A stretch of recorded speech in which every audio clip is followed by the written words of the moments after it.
Boas noites, benvidos a Lugo a Debate. Nos últimos tempos, as macrooperacións xudiciais que se abriron en Lugo foron moitas, moi mediáticas e moi chamativas, e dese colapso xudicial, porque moitas se dilataron moito no tempo, falaremos no programa de hoxe. E para iso contamos con Félix Mondelo, decano do Colexio de Abogados de Lugo, con José Antonio Varela Agrelo, presidente da Audiencia Provincial de Lugo, e con Luís Villares, coordinador en Galicia de Xuíces para a Democracia. Boas noites e benvidos aos tres a Tele Lugo. E como xa saben que a dinámica deste programa, antes de meternos a debatir, imos a ver un pequeno vídeo que nos adianta do que imos a tratar esta noite. Vémolo. Semella que cada día se destapa unha macrooperación xudicial nova, incluso na cidade lucense son soadas moitas das últimas investigacións, algo que preocupa aos cidadáns. Mentres uns pensan que non hai solución, outros creen que destapar estas tramas é un paso importante. É unha vergonza o que están facendo, están rindo de nós. É que eu non vexo solución a iso, porque se salen uns, veñen outros igual, eu non sei, non lle vexo explicación a isto. Demasiado abusivo todo, e unha ciudad pequeña que realmente salga que en tantos casos me parece demasiado abusivo todo lo que se está haciendo realmente, y bueno, pero bueno, me parece que se están sacando a la luz, entonces pues es un paso importante, vamos. Non dou crédito, sinceramente, a que pase todo isto, pero bueno, non sei, ni encontro ningún tipo de solución, sinceramente. Creo que todos son iguales, sexan do partido que sexan, e pouco máis. Generalizado, é un desastre. O sea, para mí é un desastre en todos os sitios, é algo que non tiene sentido ni nada, no, un desastre. Según un estudo realizado polo Consello Xeral do Poder Xudicial, a taxa de litixiosidade en Galicia situouse no 2014 en 171 asuntos por cada 1000 habitantes. Isto sitúanos por debaixo da media nacional, que ascende a 185. Aínda así, a comunidade galega é a cuarta con maior atasco xudicial. Divorcios, desafiuzamentos, impagos e demandas de paternidade son as causas máis frecuentes. Os lucenses piden unha solución para axilizar os procesos xudiciais. Tardan muchísimo en salir los procesos judiciales. Tienes que, bueno, ya te vuelves loco de tanto esperar. É moi negativo, porque cando chegan a facer o xuízo xa casi non se acorda nada disso. Solamente os interesados. Pienso que debían de acelerarse un poquito más, porque también está la vida de las personas en medio y... Debería de haber, no sé, un poquito más de movimiento a la hora de procesar todo. Outro dos temas de actualidade é a recente desaparición das taxas por persoas físicas, unha medida que no seu día foi moi polémica e contestada dende todos os ámbitos. Os lucenses ven con bos ollos esta desaparición. Hombre, yo pienso que se deben poner demandas que realmente tengan base, pero también es verdad que la gente con menos recursos, con esas tasas, no podrían acceder a la justicia, y así es da más igualdad a la gente. Eso me parece bien. Todo lo que sea sin pagar, estupendo. Lo veo bien, sí, porque bueno, hay mucha gente que igual por cualquier circunstancia no puede pagar o lo que sea, y sí que me parece bien que quiten lo que son las tasas. Yo lo veo bien que no haya que pagar por poner una denuncia, porque hay gente que tiene dinero y hay gente que no lo tiene. Os lucenses miran o futuro con resquemor, a sabendas de que a situación da xustiza ten un longo camiño por recorrer.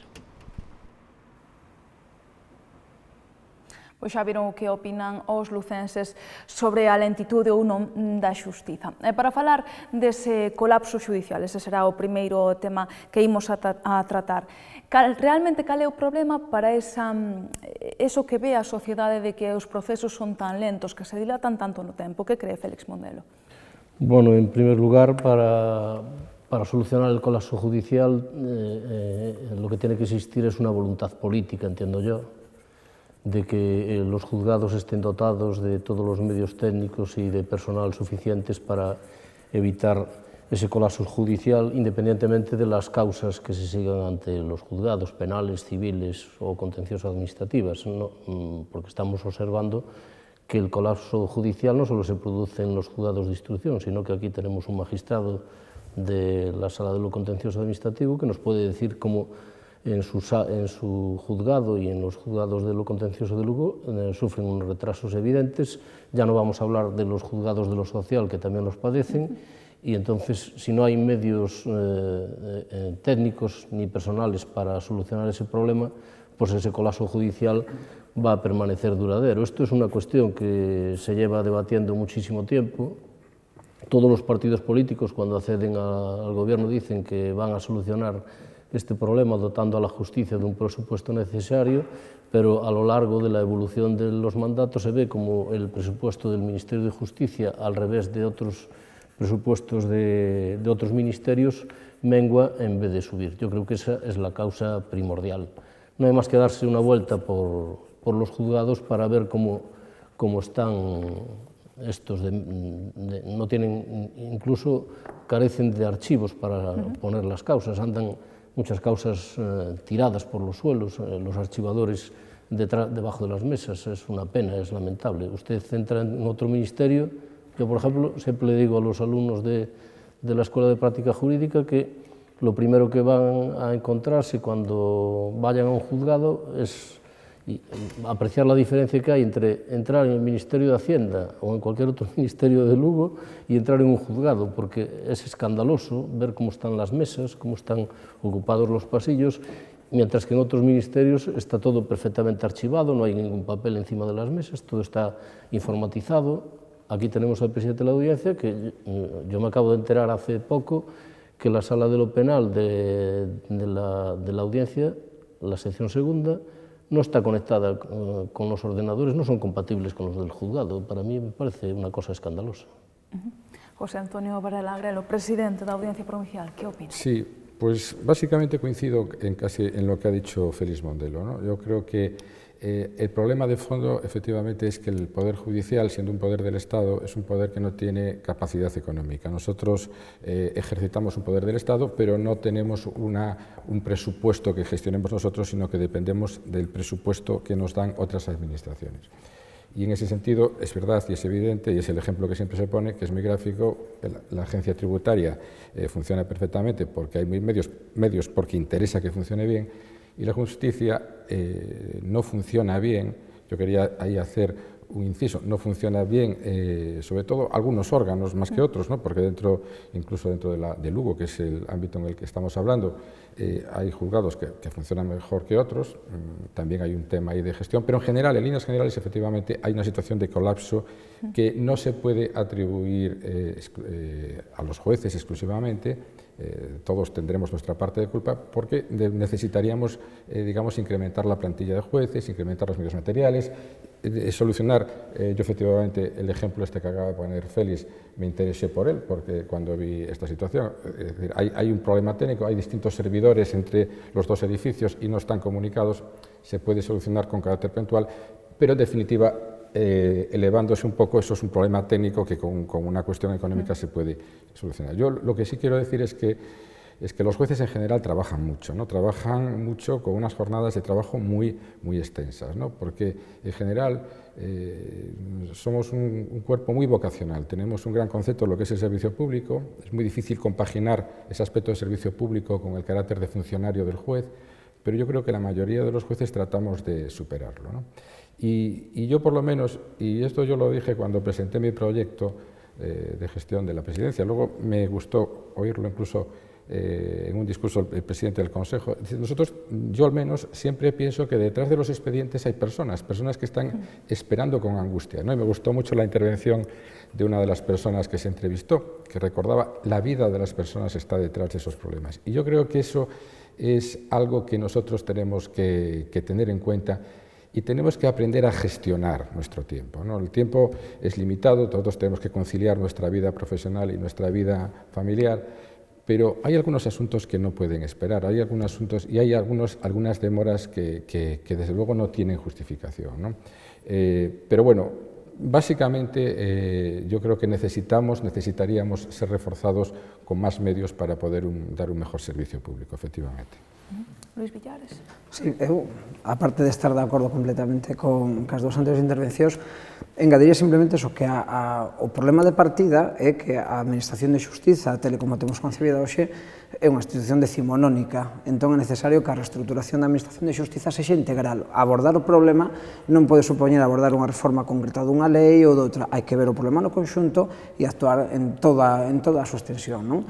A organización e a planta xudicial, as leis principais que establecen de que forma se instruen os procedementos en calquera das súas xurisdiccións, a reorganización da nova oficina xudicial, que xa é bella desde que está aprobada na lei orgánica desde fai 11 anos, todo isto, só unha concepción unitaria de todo o problema pode levar a unha solución que seña racional e razonable para o século XXI. Claro, conectado con isto, ademais, a diferencia de outros países de Europa, carecemos dun sistema alternativo de resolución de conflictos que seña sólido e que estea extendido.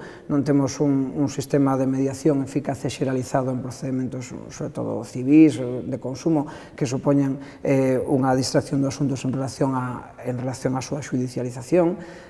Tampouco os xulgados de paz están traballando ou non están cumplindo as funcións que estarían chamadas a cumplir segundo a lei. Despois, claro, a dotación de medios persoais e de carácter material influe notoriamente, incluso con unha gran ineficacia dos recursos que temos hoxe en día. A nivel de oficina xudicial, por exemplo, se tuvéssemos a nova estructura da oficina xudicial implantada, permitiríasenos que o funcionariado que nun determinado xulgado non é necesario, porque nese momento o volumen de traballo é baixo, se pudese dedicar a outras cousas noutro xulgado, porque xa a concepción da distribución de funcionarios sería absolutamente diferente, en función do tipo de funcións que cumplan, e non está escrito a unha ou outra oficina xudicial. E, por último, evidentemente, a ratio de xuíces por habitante, segundo a OCDE, é a media que a Unión Europea. Por lo tanto, esa brecha ten que ser suplida de alguna maneira e agora solamente se suple mediante un aumento de carga de traballo que é absolutamente inaceptable. E o que é detrás de todo isto? Na miña opinión, desde logo, e na opinión dos Xuíces por a Democracia, é o feito que non se pode esconder de que se trata o Poder Xudicial dun poder do Estado que ten, entre outras cousas, a función de controlar os demais poderes do Estado. E claro, tendo esa función, non tendo autonomía para xestionar o gasto, para establecer os propios medios, para poder traballar con eficacia, claro, a sospeita sempre de que interesa que todo funcione demasiado ben, pois sempre se cerne sobre todo isto, non? Desde logo, no ámbito contencioso administrativo, na medida en que a función da xurisdicción contenciosa é controlar a administración pública, e desde logo tamén nos últimos tempos podemos ver na xurisdicción social como o retraso que existe casi de nivel de colapso xeralizado nos xulgados do social é funcional as últimas reformas laborais que impiden que a tutela dos tribunais sobre as relacións laborais dea lugar a que determinada situación relacionada co mercado de traballo seña funcionar unha determinada política económica e relacionada tamén con determinada política de emprego, non? Por lo tanto, claro, en todos estes factores, eu creo que hai que buscar os culpables da situación de colapso estructural que, en tanto non se conciba todo unitariamente, ten difícil solución, na nosa opinión. Falábamos case máis ou mellor das macrooperacións, pero o certo é citaron os xulgados de social e outras causas, que as causas que máis pequeniñas, por decirlo de alguma maneira, que máis afectan á xente no seu día a día, como expedientes de regulación de emprego ou dese estilo, tamén son moi lentos, non? Que opina Luís Villares?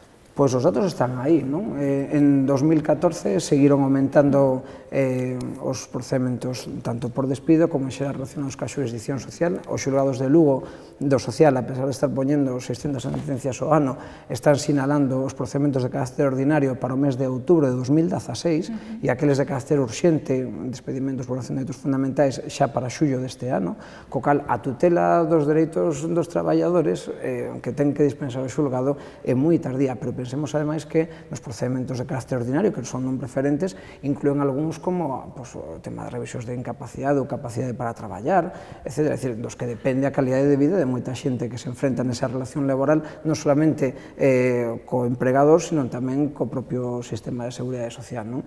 Entón, eso influe innegablemente nas condicións de vida da xente. Non falemos tamén da xurisdicción contenciosa, cando a persoa que se sente tan pequena fronte á administración ten que sufrir unha dilación de un ano e medio, en algunha ocasión, para poder ter a vista do procedimento e posteriormente a sentencia, non?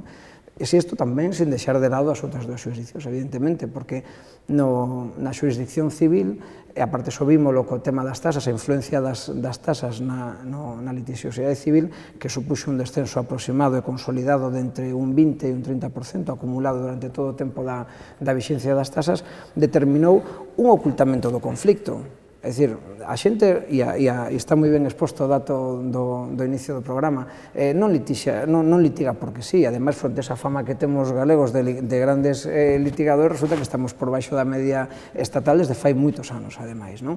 Entonces, un vai ao pleito por necesidade. Entón, na medida en que un vai por necesidade, tamén quere que se lle resolva nun plazo razonable, porque senón a tentación, igual que cando non se pode ir ao xulgado, é de tomar a xustiza pola man. E foi un avance democrático a popularización da xustiza, a popularización da xustiza, que todo o mundo puides acudir a que o xulgado lle resolva un problema e non ter que guardar ese conflito para que no momento menos desexado, da forma máis indesexable, salga para adiante, non? Por iso que todas as xustizias é necesario que teñan unha atención adecuada, claro. José Antonio, para elaborar, ¿qué crees de estas Sí, yo completamente de acuerdo con Luis. Además, estamos hablando de un derecho fundamental de las personas. Es un derecho fundamental y que la gente no acude a un juzgado porque tal. Entonces, esto se está extendiendo, el problema del atraso, en todas las jurisdicciones. El tema este de tratar de solucionarlo disuadiendo a la gente con una tasa judicial fue una reacción inánime de todos los operadores jurídicos, abogados, jueces, fiscales, procuradores y demás funcionarios.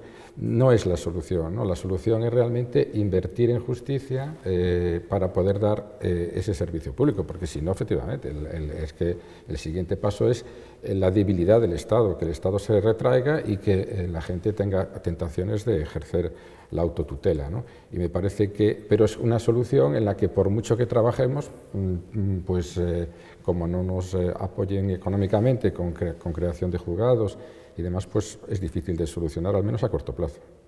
Félix Mondelo. Bien, en cuanto al problema, yo creo que está fácil el diagnóstico, ¿no? Yo creo que está bien centrado.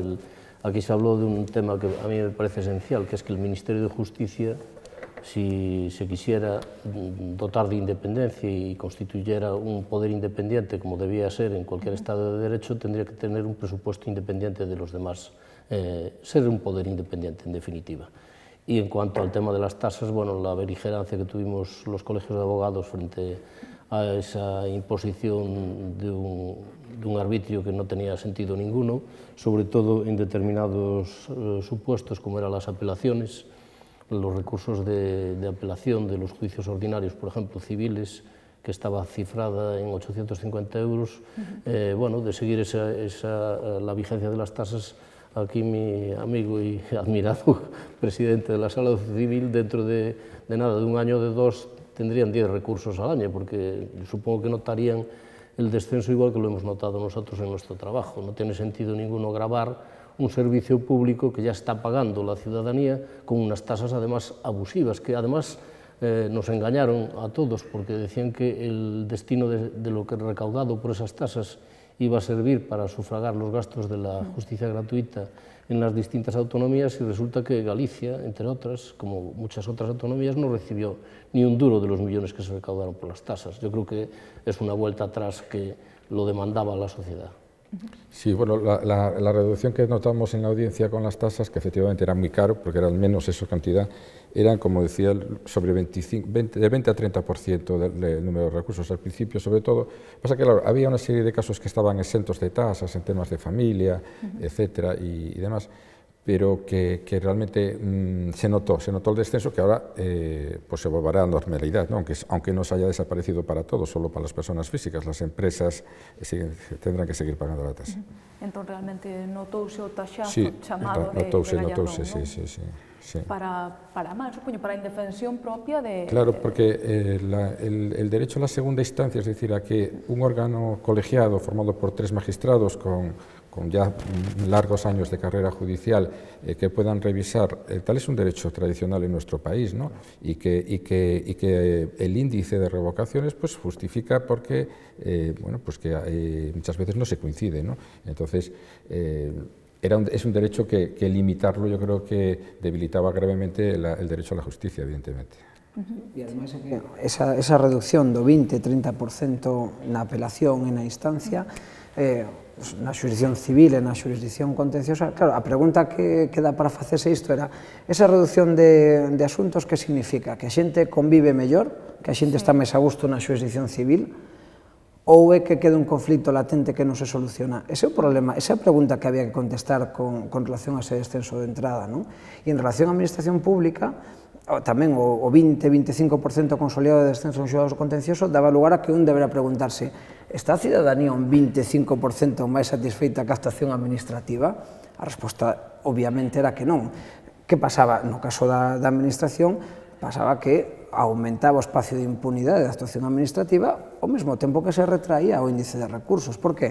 Porque o Poder Xudicial non iba a poder controlar a actividade administrativa. De tal maneira que, aínda que un non estivese de acordo cunha sanción, que tuvese unha cota, poñemos, de 1.000 euros, dado que recurrir supuña, aparte de dos gastos inherentes á defensa de abogado, tal vez de procurador, etc., 200 euros máis a parte proporcional, un botaba unhas contas e dicía, pero que inda que gañe, e que non me sale a conta correr o risco, era un cálculo de probabilidades, non? E iso que fixo foi ocultar unha insatisfacción ca actuación administrativa, ni máis ni menos, facendo parecer que había máis satisfacción cando realmente non era iso. E no tema civil igual, se ocultou o conflicto social, e iso desde a perspectiva nosa como xuíces é absolutamente inaceptable. Por que? Porque unha das nosas funcións constitucionais é precisamente velar polos dereitos dos cidadáns, aínda que a nos supuña menos carga de traballo, porque esa é outra historia. É dicir, aquí había un problema de colapso xudicial, de colapso que era estructural, como falamos antes, e en vez de solucionalo poñendo medidas estructurais e reformando toda a administración de xustiza, o que fixeron foi pechar a porta de entrada. De tal maneira que, claro, esta maneira de solucionar os conflitos non é a maneira de ocultalos. E entón, esa satisfacción social sigue existindo, non? Entón, nos temos a obriga de dar tutela a iso. E, desde logo, desta maneira, nin se dispensou, nin ca lei de asistencia xúdica gratuita se fixo, e iso. E, aparte, o horror incluso de inducir a pensar que a xustiza xa era gratuita antes, a xustiza é moi cara. Por eso a xente non limita por vicio, limita por necesidade, litiga por necesidade, non? Porque é moi costosa. Eu quixera apuntar, se podo, en este tema, que me parece que lo acaban de decir los que me precedieron en el uso de la palabra, que la justicia, los jueces trabajan mucho, y los jueces también se equivocan al dictar una resolución. Entonces, privar a la gente por motivos económicos de una segunda opinión es como si usted va al médico, le diagnostica una enfermedad grave y por una tasa que le ponga ahora el ministro de Sanidad de 1.000 euros no puede pedir una segunda opinión sobre su enfermedad. Era lo que estaba sucediendo. Ya no digo nada, porque claro, aquí cuando se legisla para toda España y se desconoce la realidad. Cuando se legislaron que se privó del derecho a la segunda instancia a los temas en cuantía económica inferior a 2.000 euros, yo creo que el legislador estaba pensando solo en relaciones económicas. O sea, yo le debo a usted 2.000 euros, bueno, pues un juez dice que no se los debo y ya está, ahí se queda el tema. Pero en Galicia, en el agro gallego, hay temas muy importantes que la gente valora mucho y se quedan sin derecho a una segunda instancia precisamente porque se legisla donde se legisla desconociendo una realidad social. Y hay temas que tienen efectivamente un valor de 2.000 euros, perdón, de 2.000 euros, la cuantía. De la cuantía, y esos temas para la gente que está pleiteando son muy importantes porque se ventilan cuestiones que para ellos les afectan a su vida diaria. Falábamos da corrupción, das macrocausas, dentro dese paquete de medidas artellado polo Goberno Central para combatir a corrupción, esta lei de enxuizamento criminal, que o que quere, en teoría, é non marcar as persoas e dar un prazo, limitar as macrocausas a 18 meses ampliables. Que lles parece, Félix Mondelo? Bueno, parece ser que el anteproyecto de ley que se va a presentar va a contemplar dos plazos, uno de 6 meses para las causas más sencillas y otro de 18 meses para las causas más complejas, y que este plazo solo se podrá ampliar a solicitud del Ministerio Fiscal. Bueno, a mí me parece que la intención es muy buena, pero es que los jueces no dependen solo de su trabajo. Los jueces dependen de muchos operadores que tienen a su alrededor, necesitan dictámenes periciales, necesitan la asistencia de otra serie de especialistas en materia tributaria, en materia económica, etcétera, etcétera, y sobre todo hay un sistema de recursos que, si no se modifica con una claridad y determinación importante, va a dificultar que estos plazos se contemplen, se observen. Y yo me pregunto qué va a pasar cuando se agoten esos plazos y se hayan hecho actuaciones después de determinado ese plazo, si esas actuaciones posteriores se van a declarar nulas o no se van a declarar nulas, no sé, queda ahí un campo que va a ser difícil de determinar. Yo creo que es un alabar a Dios, que todos pretenderán que, pero una causa de una complejidad enorme, va a ser muy difícil que en 18 meses se resuelva. José Antonio, para el agrado.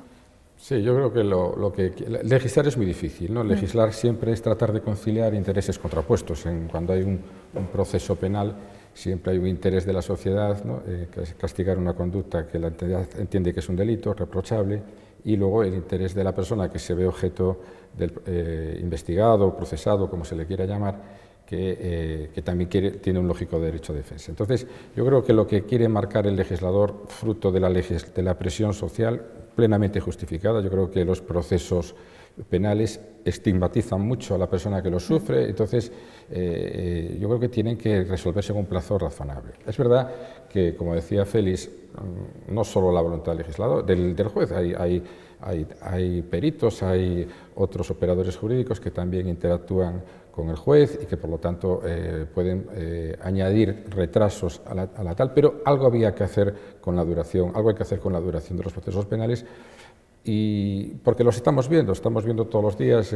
Hoy mismo hay una noticia de personas que ocupan cargos públicos y que por lo tanto se ven afectadas como personas, pero también como instituciones que representan. Y eso desmerece, ¿no? en el concepto general la imagen de las instituciones. Y yo creo que hay que poner un poco de límite, ¿no? al tal. Es verdad que es difícil, pero hay que intentarlo. Y el primer paso para intentarlo es que el legislador regule esto.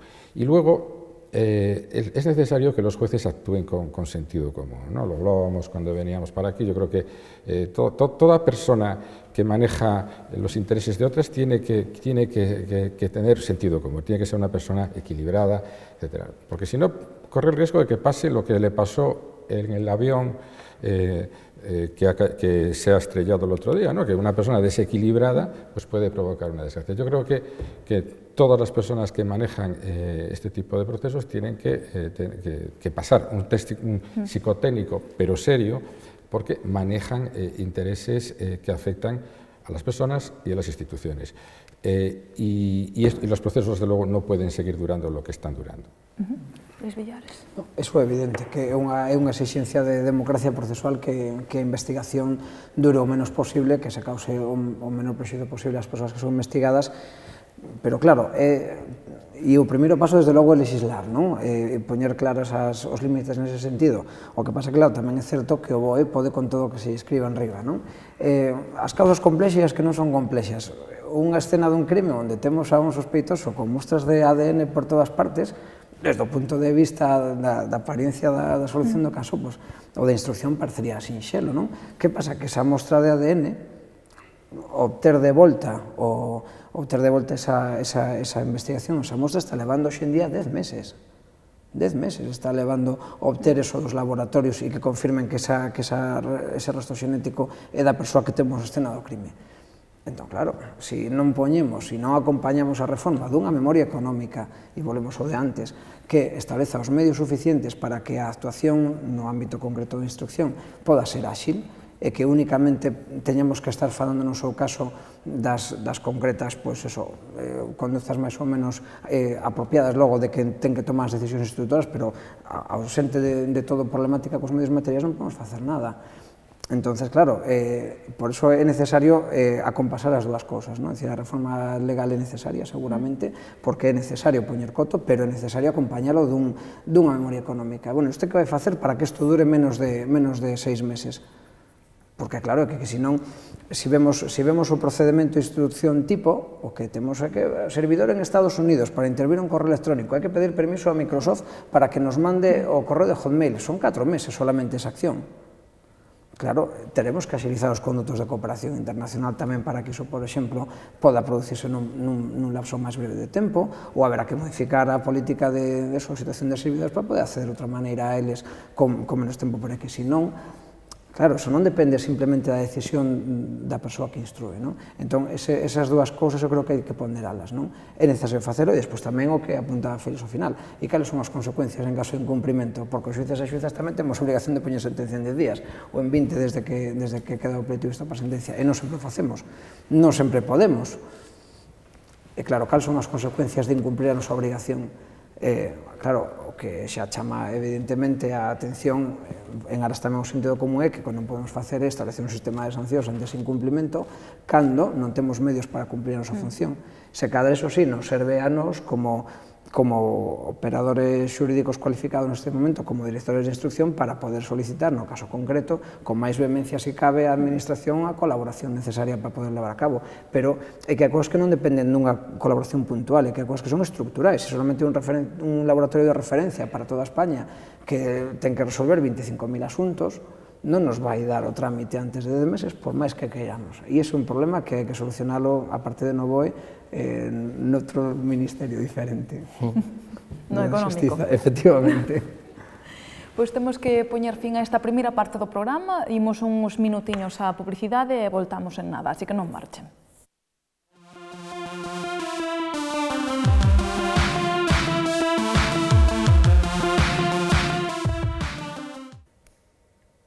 Xa rematou a publicidade e xa estamos de volta nesta segunda parte do debate. Estábamos falando dese anteproxecto da Lei de Enxuizamento Criminal que tamén contempla dividir as macrocausas en pezas. É isto operativo, Félix Mondelo? Pues sí, parece ser que la nueva ley establece unas nuevas normas reguladoras sobre la conexidad entre los delitos, y entonces no va a ser necesario agotar la investigación sobre todos los asuntos que estén relacionados con ese tema, y en casos complejos, cuando el juez tenga ya acreditados unos determinados hechos, investigados unos determinados hechos sobre uno de los delitos cometidos, lo que va a poder hacer es someterlo ya a juicio ese delito sin que se trocee la causa, como está sucediendo ahora en muchos otros delitos conexos que impiden que al final se llegue a conocer el veredicto final de uno solo, ¿no? Entonces yo creo que eso es plausible porque va a permitir eso, que se investigue parcialmente, sin necesidad de agotar toda la investigación de toda la trama que pueda llevar alrededor un determinado tipo delictivo. José Antonio Varela Grelo, ¿es operativo? Sí. Sí, yo creo que sí, que es una medida que está bien encaminada, ¿no? y que está en la línea de lo que estamos hablando, ¿no? De los procesos de investigación judicial tienen que tener una limitación y todo lo que sea facilitar el acotamiento de estas investigaciones me parece positivo, sí. Luis Villares? Sí, totalmente conforme. O proceso penal é o proceso a un feito concreto, a unha investigación que se cirne a buscar unha persoa responsable por uns feitos concretos. E entón, na medida en que poda ser eso todo separable das cousas que vayan aparecendo, porque a veces aparecen, non? Pero na medida en que seña posible desligalas unhas de outras para facer que se depure con maior facilidade cada un dos feitos delictivos, eu creo que debe ser máis saludado, entre outras cousas tamén porque senón sucede en ocasións que as causas van engordando e que nunca se va pechado porque sempre quedan de algunha das ramificacións algo por facer. E iso, claro, ten riscos inherentes en primer lugar ao propio retardo na propia instrucción, pero a parte diso, vicios que podan cometerse no procedimento, que den lugar a nulidades que supoñan que cousas que estaban ben feitas queden afectadas por outras que non están. Entón, en canto máis se depure esa investigación e se concreten os feitos e se salga a buscar a concreción en cada investigación, é moito mellor para todo o mundo, é dicir, tanto para quen instrue como sobre todo para as persoas que están encausadas e as vítimas do delito que teñen tamén dereito a que se resolva iso nun prazo razonable.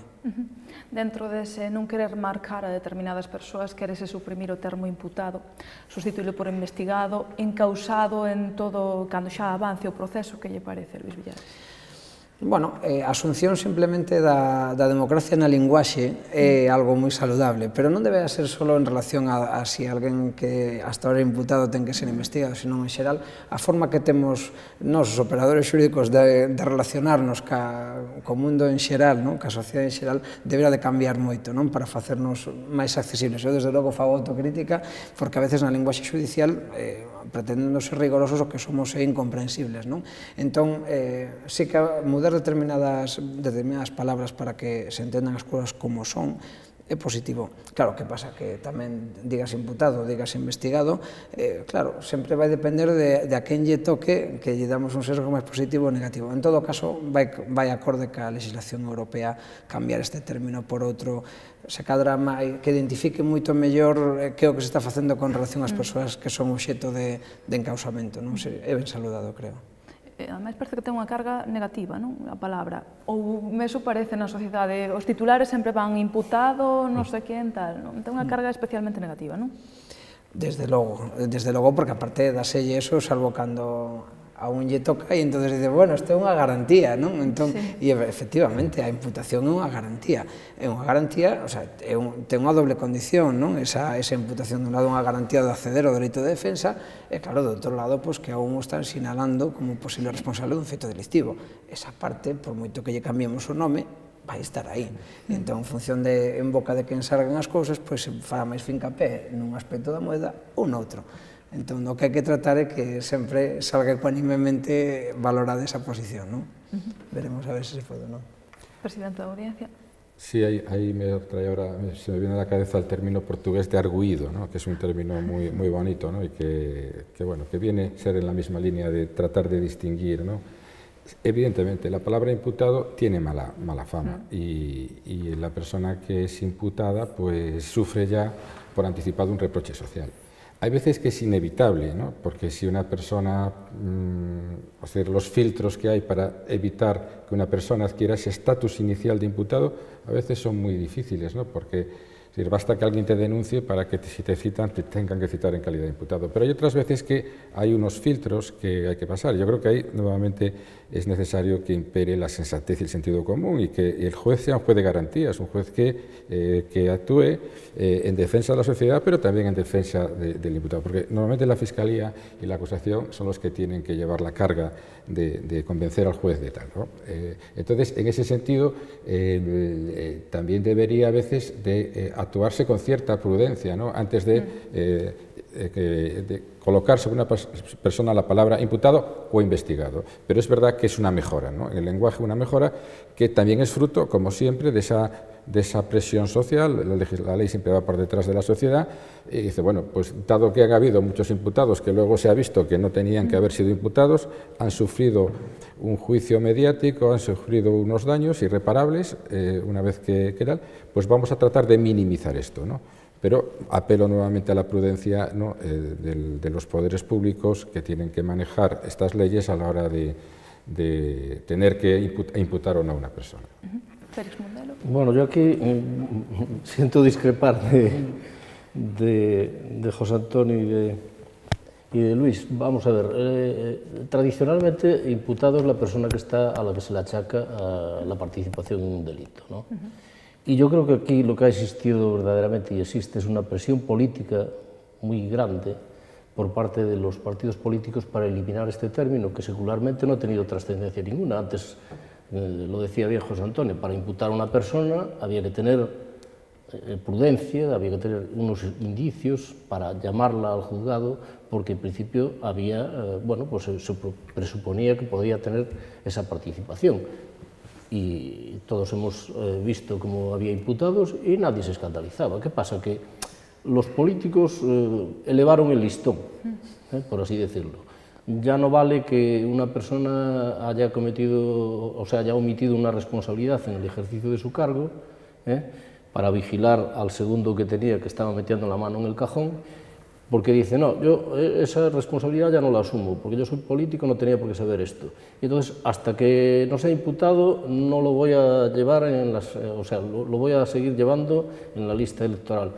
Ahora ya han dicho que cuando se abre el juicio oral, y esa modificación responde, evidentemente, aunque a mí también me guste el término investigado, Por cierto, en el anteproyecto se quería poner sujeto pasivo, equiparándolo al procedimiento civil. Pero vamos, es una connotación que yo la atribuyo más a la presión política que hay para que una persona se diga, bueno, es que están ustedes hablando de los imputados, los van a llevar en las listas a los imputados, y ya estamos llevando el límite al término en que va a ser necesario que exista una condena para que una persona no pueda ir en una lista electoral, porque estamos viendo como cada partido, y todos los partidos coinciden en eso, nadie pone el listón o sea, el límite en un momento procesal determinado. Y entonces, no sé si hablaremos después, aquí es necesario deslindar lo que es la responsabilidad política de lo que es la responsabilidad penal. Porque cuando se saltan los controles políticos y es necesario que actúen los jueces, pues entonces ahí es donde se rompe ese término que tanto disgusta a los partidos políticos de imputado. Yo no hablo de la imputación que decía antes José Antonio, ¿no? Que se presenta una denuncia y el juez, sin analizarla y sin más, pues llama a la persona a declarar como imputado. Hay que tener un poquito de sentido común. Los jueces deben tener mucho sentido común, más que casi conocer el derecho, deben estar dotados de sentido común para saber que a una persona no se la puede condenar, o sea, no se la puede imputar sin ningún indicio, porque además siempre existe la presunción de inocencia en vía penal.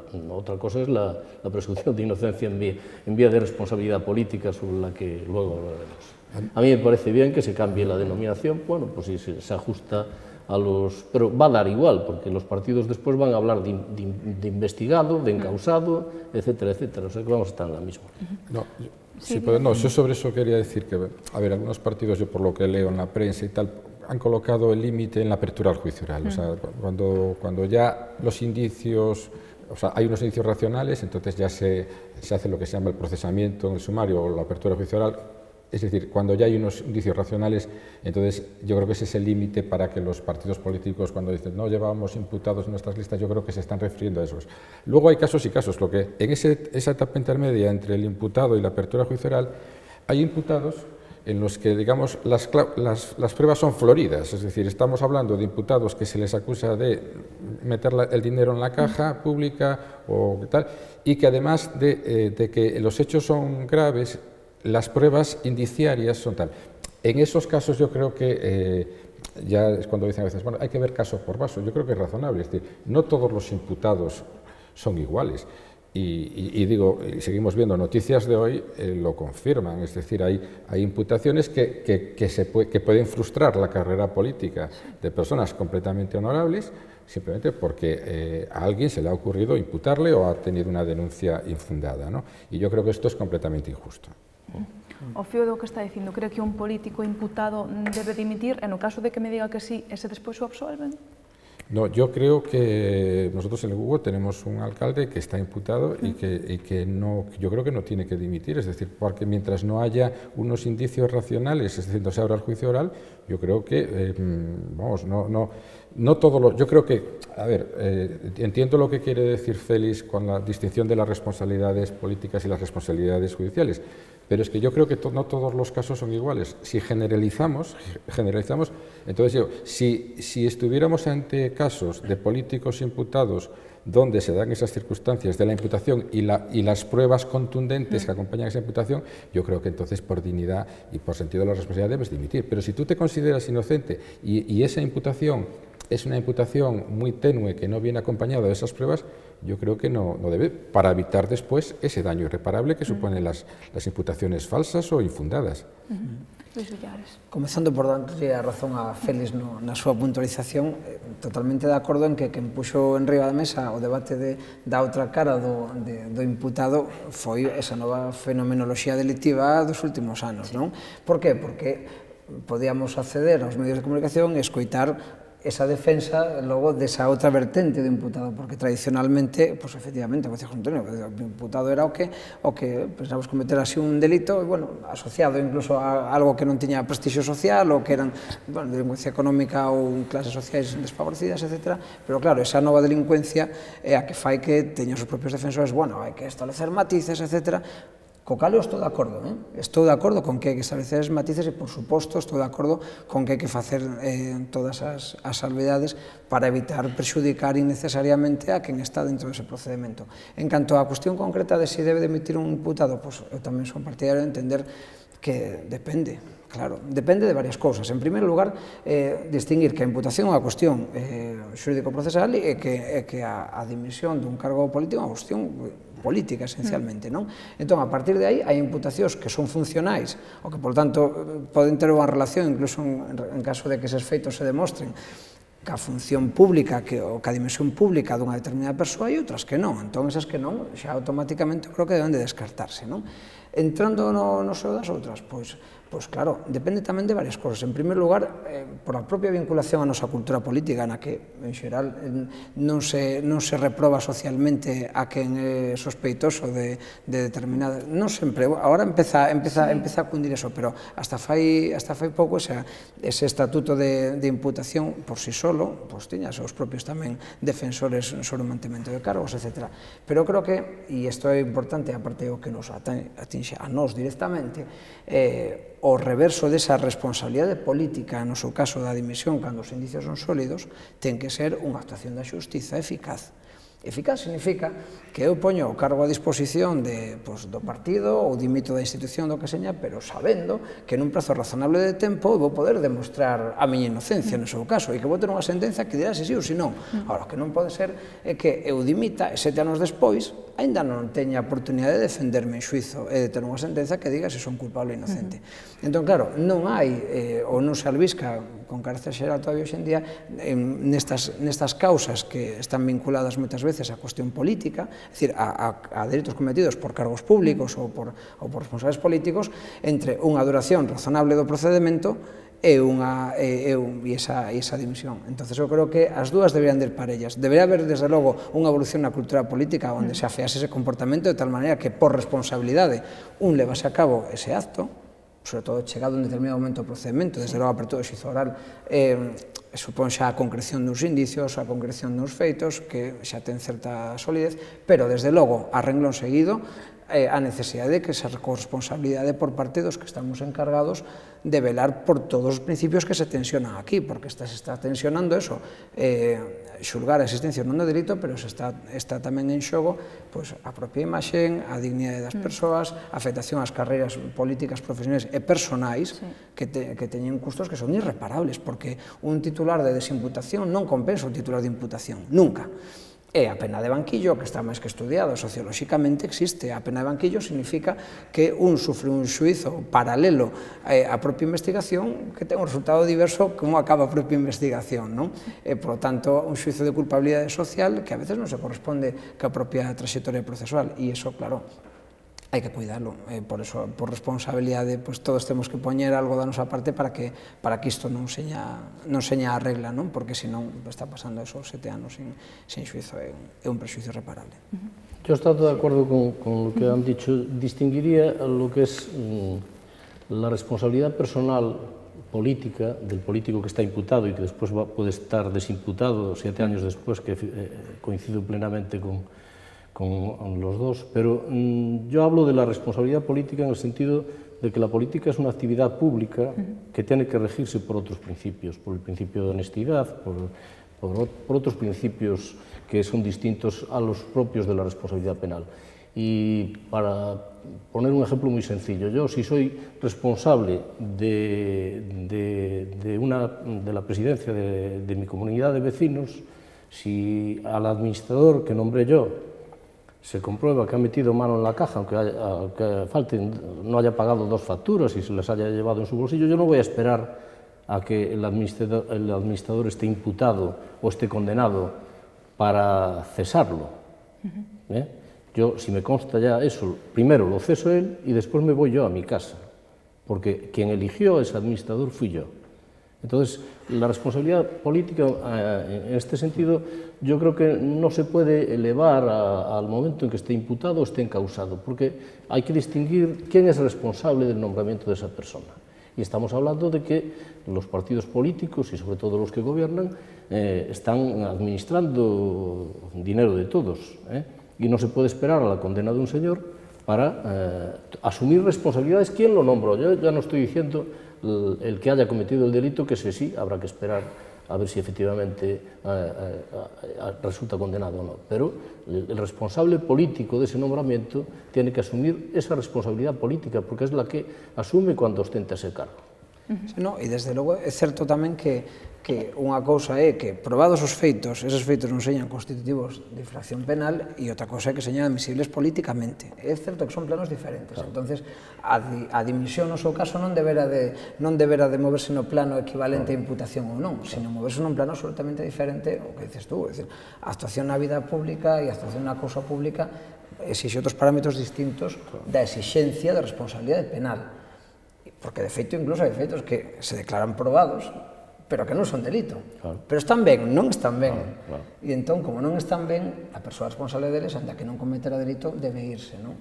Pero claro, hai por eso onde vinculo eu ese tema ca cultura política, no sentido de que, cando un está nesa situación e non se vai porque hai unha tolerancia social a que non se vaya. E iso non pode arreglar o xulgado. Iso non podemos arreglarnos, primeiro, porque non nos corresponde, porque non é delito, e en segundo lugar porque nos nese debate como poder do Estado non podemos entrar. E iso ten que ser o propio corpo social o que diga este señor que non cometeu delito ningún, pero que plaxou unha tese doctoral, ten que irse para casa, porque é inaceptable que un ministro minta nese sentido, non? Iso pasou en Alemanha, non? Aquí hai casos bastante peores de plaxios incluso intelectuais dos que non lle costou a ninguén o posto ningún tipo, non? Falo por poñer un exemplo claro de onde non hai responsabilidade penal. Sin embargo, hai unha mentira, non? Claro, iso é como cando comparece un parapresidente dun tribunal, poñemos por caso constitucional, e omite filiacións políticas, etc. Iso é delito? Non é delito. Esa persoa debería demitir? Pois é unha cuestión diferente que se move nun plano non xurídico, como é un plano político. Porque usted, cando oculta algo deliberadamente, pode que non seña delito, pero non está ben. E cando vai quedar o recaudo dunha das altas institucións do Estado, debería de ter outro tipo de comportamento, porque a partir de aí nos deducimos que outros comportamentos tal vez tampouco vayan a ser honestos, non? Por poñer un caso do que todos coñecemos, non? Este é así.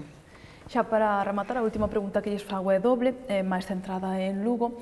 Que lles parecen esas causas que acumulan unha gran dilación no tempo, macrocausas que afectan a Lugo, Carioca, Pokémon, Campión, e a anulación de outras como pode ser a das multas ou a Operación Rei? Non creen que tanto a anulación como a dilación no tempo causan unha mala imaxe da xustiza? Luís Villares.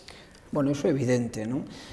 A xustiza ten os efectos colaterais negativos, como son dañar a imaxe da xente que se ve investigada ou concernida pola propia administración, pola propia investigación xudicial, esa lesión a eses dereitos e a duración no tempo desa lesión é un dano moitas veces irreparable, que a veces se compensa, outras veces non, pero a veces se pode compensar co beneficio ou co alivio de que teñamos unha sentencia sobre o fondo do asunto que pode decir finalmente que tal ou cual persona é culpable ou inocente, non? De entrada debemos de presumir que é inocente, en tanto a sentencia non diga o contrario. Que pasa?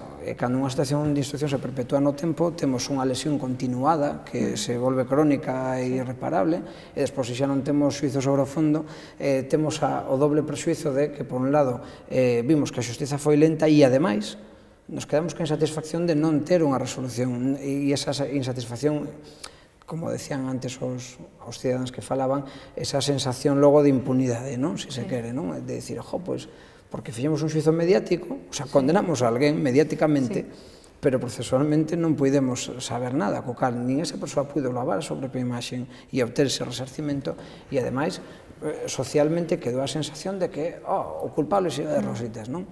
Ese é un xuizo absolutamente negativo e iso é un efecto absolutamente indesexable da actuación judicial, non? Entón, claro, que debemos de pedir en calquera dos casos que estean abertos de Lugo ou de calquera outro sitio? Pois claro, evidentemente, que teñan unha duración razonable, que se pechen canto antes, que as causas se despecen na medida en que seña iso permita acabar con elas canto antes para que a xente poda defenderse, acceder plenamente ao material, no seu caso defenderse en xuizo, e despois que se diga xa de forma definitiva se unha persoa fixo ou non fixo algo, non? Desde logo a situación actual eu creo que é indesexable, eso creo que é unha opinión xeralizada, non? Por que? Pois porque estamos afectando unha serie de dereitos que non están obtendo reparación e que non a van a obter nunca, porque hai verdades que sabidas despois de 7 anos son inocuas porque non recuperan un lustro perdido. Entonces é unha pena, é un efecto negativo indesexable. E desa anulación de algunhas causas como a das multas ou a Operación Rei? Pois o efecto práctico desde o punto de vista social que xa vimos aí, eu creo que é evidente, esa sensación de insatisfacción, porque é como se ao final a xurisdicción ou a xustiza non cumplise o seu cometido, que sí que o cumpliu, porque a xustiza tamén dixo, polo menos se o Supremo dice da cosa, que non todo vale. Entonces, como non todo vale, na propia instrucción, e a veces se cometen errores, ainda que non se queira, pero se cometen errores, eses errores teñen que ter consecuencias. E iso é moi importante que todo o mundo teña presente. En democracia non vale todo. E por iso a insatisfacción porque alguén non pudese ser xulgado non é un fracaso tampouco do sistema, exactamente, porque é unha corrección de outros errores que se cometen. Démonos conta de que se admitísemos todo nunha instrucción, acabaríamos legitimando a tortura, porque é unha maneira moi eficaz de obter información, e, sin embargo, non está admitido. E por que non admitimos? Porque a democracia non vale todo. Entón, esas resolucións amosan tamén que, bueno, se se cometen errores, as consecuencias teñen que ser esas, e esas persoas que non tuveron, o sea, que tuveron un xuizo, pero que non entraron no fondo do asunto para discutir a súa inocencia ou a súa culpabilidade, o primeiro que hai que decir é, evidentemente, que se debe de manter incólume o principio de presunción de inocencia. A presunción de inocencia non é unha presunción, é un dereito, e, por lo tanto, é o dereito a un ser inocente, non a que se presume, non, que un é inocente, e que sea inocente en tanto non haxa sentencia dicindo o contrario, non? E, en segundo lugar, que a sentencia da que non entra sobre o fondo do asunto, cando dice que houve erros e iso impide xulgar, é tamén un triunfo democrático. Digo porque non debe de verse como unha frustración democrática. É certo que se poden cometer erros ou non, está por ver tamén que diga o Supremo que confirme que eso é causa ou non, porque están recurridas, pero en todo caso, a día de hoxe a resolución que temos, e eu creo que non debera, aínda que entendo que seña frustrante a veces desde o punto de vista de que habería xente que desexase saber cal era o fondo do asunto, pero eu entendo que non hai un fracaso tampouco total por esa razón, porque hai que ponderar todos os principios que se tensionan, non? E a democracia procesal é isto, é que non vale todo, entonces, nese caso, o resultado seguramente tiña que ser ese. José Antonio Varela Agrelo. Sí, bueno, en la pregunta hay dos tipos de causas, las macrocausas en curso y las que ya tienen sentencia, ¿no? Yo ahí tengo que ser muy prudente porque sobre las causas en curso hay unos jueces de instrucción que están realizando su trabajo. Es verdad que es deseable que, como hemos dicho, con carácter general, estos plazos deberían de acortarse. Eso es una obviedad, ¿no?, que no hace falta recordarla. Pero yo, en ese sentido, por mi posición, tengo que ser respetuoso y no dar más que la opinión general que he dado en la primera parte de mi intervención. Y luego, pues en la segunda parte, efectivamente, hay unas causas que ya tienen en la sentencia, en este caso de la Audiencia Provincial, y que han sido recurridas al Supremo. Y también la prudencia me impide ir más allá, estando de acuerdo con las consideraciones de carácter general que ha dicho Luis sobre la presunción de inocencia y sobre las garantías del Estado de Derecho, que a veces nos favorecen y a veces nos perjudican, pero son las reglas que nos hemos dado y que yo creo que es importantísimo respetarlas. Pues yo reiterar lo que dijo Luis acertadamente. Yo creo que cuando se crean muchas expectativas en torno a una determinada causa, se dispensa a la misma muchas horas de trabajo, no solo personal, sino de funcionarios, de policía, de investigadores, de peritos, etcétera, etcétera. Y después eso al final queda sobreseído por un defecto procesal. La ciudadanía, lógicamente, como hemos visto antes, pues obtiene una imagen mala de la justicia, porque no está en lo que decía Luis, la ciudadanía no está en que por un defecto procesal que dice la gente, hombre, pero si eso se podía haber solucionado y ya se había terminado ahí el asunto. Claro, el que no está en el tema no puede entender que se haya destinado tanta cantidad de dinero y de esfuerzo para algo que al final queda en nada. Pero es que hay un principio primordial en derecho, que es que las normas procedimentales son la garantía del sistema. Y si no se respeta la norma del procedimiento, no se respeta absolutamente nada, porque como acaba de decir Luis, no todo vale en el proceso penal, ¿no? Porque si no volveríamos a lo que él ha dicho, a la tortura, y el delincuente cantaría inmediatamente. Como no todo vale, y si se aprecia un defecto, pues es normal que el Tribunal Superior, que tiene que velar porque se apliquen esas normas procedimentales, diga si eso ha sido correcto o no. como la sentencia está recurrida en el Supremo, puede ser que también la audiencia se haya equivocado y ahora le envíen de la plana el Supremo, pero en principio la sentencia que tenemos por ahora es esa. Y eso sí que genera frustración para la gente porque no entiende que por un defecto nimio procesal que ellos consideran nimio, pues se anule todo el procedimiento.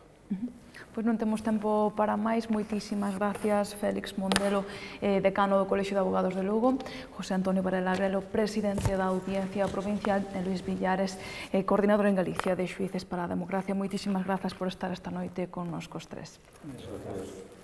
E, como non, moitísimas grazas a todos vostedes por seguirnos unha noite máis. Xa lles digo que a vindeira semana non haberá debate, pero a seguinte sí. Así que xa saben, poden nos seguir a vindeira semana non, a seguinte. Que teñan moi boa noite.